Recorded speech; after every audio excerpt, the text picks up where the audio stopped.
اگر آپ کو ہماری ویڈیو پسند آئی ہے تو ویڈیو کو لائک کریں، چینل کو سبسکرائب کریں اور بیل آئیکن پر ضرور کلک کریں تاکہ ہر آنے والی ویڈیو آپ کو بر وقت ملتی رہے۔ السلام علیکم ورحمۃ اللہ وبرکاتہ۔ میں ہوں محمد عمر عباسی اور آپ دیکھ رہے ہیں میرا یوٹیوب چینل۔ ناظرین کرام، ابھی چند دن پہلے ترکی کے مشہور ایکٹر انگن آلتان پاکستان آئے اور میڈیا پہ بہت چرچا ہوا ان کا، اور پھر پاکستان میں کچھ وقت گزار کر وہ واپس ترکی چلے گئے، اور ان کے ترکی جاتے ہی ایک نیا پنڈورا باکس کھل گیا کہ ان کو پاکستان میں مدعو کرنے والے صاحب ان کے ساتھ انہوں نے فراڈ کیا، اور پھر خبریں چلنا شروع ہو گئی کہ ان صاحب کو گرفتار کر لیا گیا، اور پھر بہت سارے تبصرے ایسے سامنے آئے کہ وہ پھر ان کی رہائی ہو گئی، اور ابھی تک وہ تبصرے اور وہ صورتحال اسی طرح سے چل رہی ہے۔ لیکن ہمارے خیال میں اس سارے مسئلے کا ایک اور بڑا اہم پہلو ہے جسے نظر انداز کیا جا رہا ہے،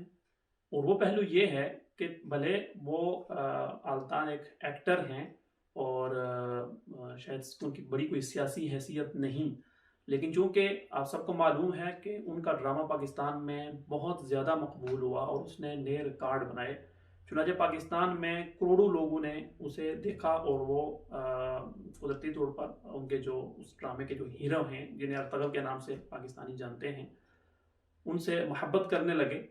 تو ایک ایسے آدمی کا پاکستان میں آنا، اور پھر ایک ایسے ملک سے جس کے ساتھ ہمارے ملک کے بہت ہی دیرینہ تعلقات ہیں ہر سطح پہ، تو ایسے ملک کے ایک اتنے مشہور آدمی کا پاکستان میں آنا، اور پاکستان کے ہمارے جو اپنے ادارے ہیں ان کو اس کے بارے میں کچھ بھی معلوم نہ ہونا کہ ان کو کون بلا رہا ہے، ان کو کہاں پہ ٹھہرائے گا، ان کے ساتھ ان کی کیا کیا ایکٹیویٹیز ہوں گی، کیا معاملات طے ہوئے، یہ بڑی حیرت انگیز بات ہے، کیونکہ یہ ملکی سطح پہ میں سمجھتا ہوں کہ ایک اثر انداز ہونے والی چیز ہے۔ اگر اس طرح کا کوئی آدمی ہمارے ملک میں جائے اور وہاں سے اسے کوئی منفی تاثر ملے، اور اگر یہ حقیقت ہے کہ ان کے ساتھ کوئی غلط بیانی ہوئی ہے، کوئی گڑبڑ ہوئی ہے، تو اس سے ایک ملک کا امیج خراب ہوتا ہے، اور اس ملک کے باشندوں کا امیج دوسرے ملک کے باشندوں کی نظر میں خراب ہوتا ہے۔ چنانچہ اگر ایک اتنی ہائی پروفائل شخصیت پاکستان میں آ رہی تھی تو یقیناً ہمارے گورنمنٹ کے اداروں کو اس کی خبر ہوئی ہوگی، تو یہ ان کی ذمہ داری بنتی تھی کہ وہ اس کی پوری جانچ پڑتال کرتے کہ ان کو کون بلا رہا ہے، کتنے دنوں کے لیے بلا رہا ہے، کہاں کہاں انہیں جانا ہے، اور ان کے کیا انتظامات ہیں، ان کے ساتھ ہمارے ملک کے آدمی کے کیا معاملات طے ہوئے ہیں اور اس کے کیا اثرات ہوں گے۔